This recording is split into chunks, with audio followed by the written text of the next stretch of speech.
People always ask, do all horses with broken legs have to be put down? Well, if that was true, I'd have very little to do every day.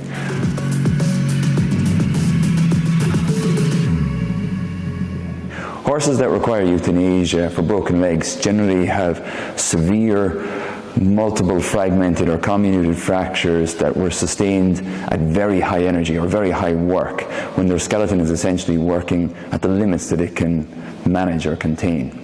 These fractures that require euthanasia usually explode or come through the skin in multiple fragments and so destroy the blood supply, resulting in the need for these horses to be put down because a stable fixation is often impossible, and the fact that they have come through the skin means infection is likely to be a very significant factor at play. Alternatively, horses can rupture the suspensory supportive apparatus at the back of the fetlock joint. That leads to collapse of the lower limb, stretching of the vessels going to the foot, and sometimes rupture of those vessels, and so essentially leading to no blood supply to the foot, which again, even with the best repair, is going to lead to failure, and so euthanasia on humane grounds is what's merited. However, the vast majority of the fractures that we deal with can be repaired and horses return to their previous athletic function or salvaged for a reproductive future or even paddock soundness.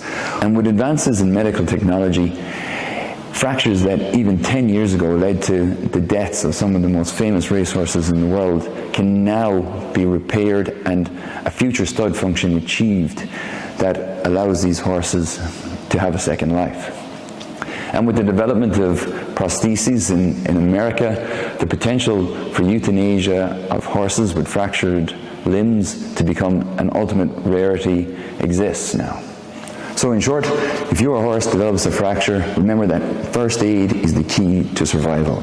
Keep calm, call your vet, tell them to bring everything that will be required to achieve immobilization of that leg for transport to an equine hospital.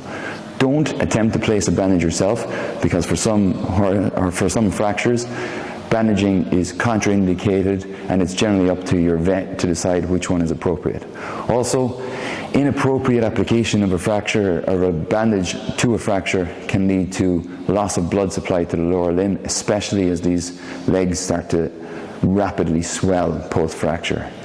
Don't load your horse and take them straight to the hospital. It might seem like the right thing to do, but if you've got an unstable fracture with sharp bone fragments in there, then these will start to move as you're transporting your horse, cut your blood supply in your surrounding soft tissues, and potentially lead to the death of your horse. So in short, the best thing that you can do is keep your horse calm and keep the people around that horse calm, and contact your vet and get them to come and do the appropriate first aid prior to referral to an equine hospital. And that's it. Join us next time. We're going to look at how fractures develop.